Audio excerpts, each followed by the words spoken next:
De tempos em tempos, sempre aparece um notebook que pouquíssimo de vocês pedem, mas ele me dá aquela esperança que algo será diferente, e mesmo assim eu trago.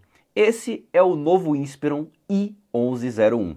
Ano após ano, parecia que eu sempre estava analisando o mesmo produto e, consequentemente, chegando à mesma conclusão. Mas uma coisa que sempre muda são as promoções lá no boletando.com, o melhor lugar para você achar seu notebook pelo menor preço. Como vocês sabem, a refrigeração não é uma prioridade para a Dell. Isso fez com que o Inspiron antigo tivesse um dos resultados mais vergonhosos em termos de desempenho pelo preço. Só que dessa vez, a Dell resolveu dar uma atenção para a refrigeração e o power do processador. Ele deixou de ser medíocre para se tornar aceitável. Isso graças a um segundo heat pipe que foi adicionado, que para quem não sabe, são esses tubinhos de cobre que estão aparecendo aí na tela de vocês. E esse heat pipe faz muita diferença, pessoal. Olha só a diferença de desempenho em relação ao Inspiron antigo. Ele foi de 3.500 segundos para 1.566 segundos no tempo de renderização. Mas vamos ser pé no chão também. Esse não é um resultado fantástico. Agora a Dell está fazendo a obrigação, entregando o desempenho esperado para esse processador, o i5 11320H, que não é nada assim de outro mundo, e nem vai ser, já que o power não é tão alto assim. Acompanhando esse 5, minha versão veio com a GeForce MX 450, que finalmente a Dell está deixando você usar. Para quem não lembra, os Inspiron sempre tiveram essa característica de você não conseguir usar o chip gráfico dedicado em aplicações mais intensas. Tanto para jogos como o uso profissional, o desempenho sempre foi péssimo e só através de modificações que era possível tirar algum proveito. Não que esse seja um notebook voltado para o alto desempenho, mas o Inspiron antigo tinha um dos piores resultados em todos os cenários. Agora ele deixou de ser péssimo para ser aceitável. Sim, você consegue jogar no novo Inspiron e renderizar com o chip gráfico em paralelo sem passar vergonha. Mas eu repito, vamos ter pé no chão. Ele ainda tem uma certa limitação quando você usa o processador e o chip gráfico em paralelo de forma intensa durante longos períodos. Ele vai limitando o processador bem devagarinho. Isso até chega a ser um pouquinho traiçoeiro, porque quem usar ele por pouco tempo vai até achar que ele é um notebook maravilhoso.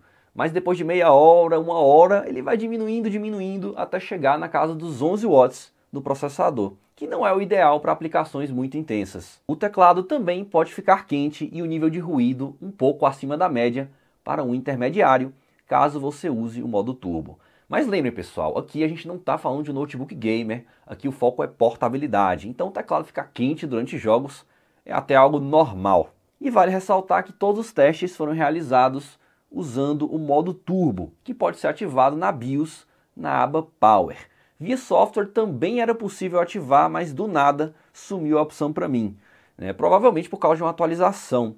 Outro software que era usado para esse mesmo fim era o Dell Power Manager, que também sumiu para mim logo após eu ligar o notebook e aparentemente ele foi descontinuado. O modo turbo vai te deixar usar um power mais alto no processador e as ventoinhas podem ficar com uma rotação mais agressiva. Mas como sempre, quem vai fazer mais proveito é quem sabe fazer undervolt na GPU e usar o throttle stop para desbloquear o power do processador. Porém, o importante é que agora ele está bem mais aceitável. Mesmo não sendo um notebook voltado para o alto desempenho, é bom ver um intermediário fazendo diferente, podendo ser usado por usuários profissionais e até gamers não exigentes. E tivemos mais mudanças interessantes. O teclado não tem mais uma cor clara, o que ajuda na visualização. Tanto o teclado como o touchpad foram confortáveis para mim.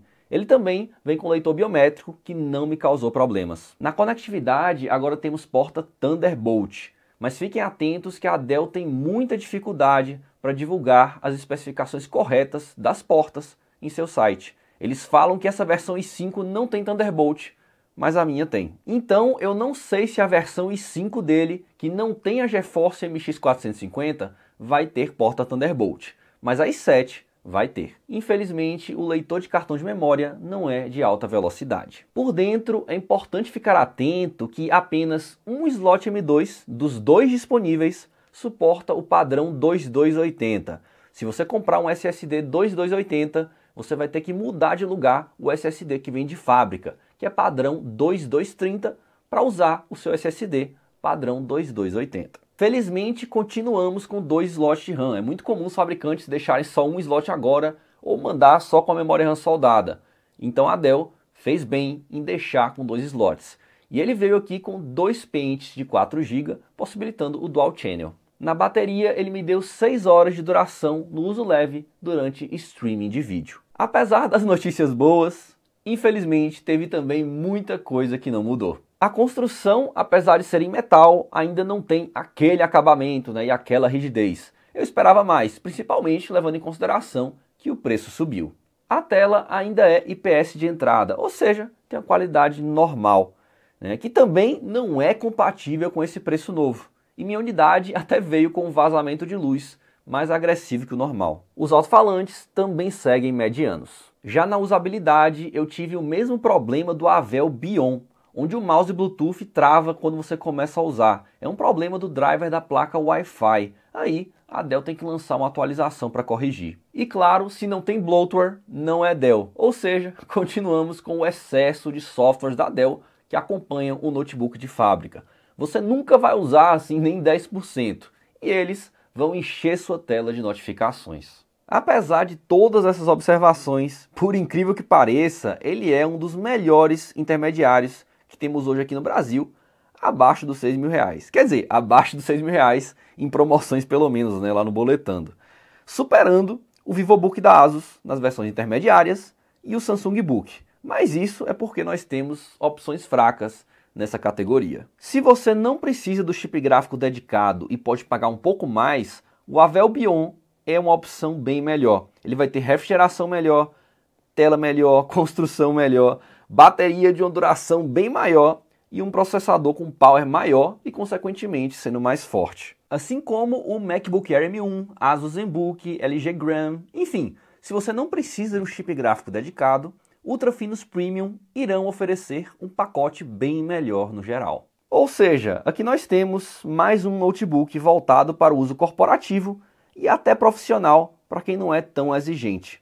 E foca no público que quer algo mais elegante e não um notebook gamer, pagando o valor de um notebook gamer, aceitando que você vai trocar desempenho por beleza e portabilidade. Uma coisa é certa, se você vai comprar um Inspiron, não compre a versão antiga, compre essa versão. Mas a Dell ainda tem um longo caminho pela frente. Eu vou ficando por aqui.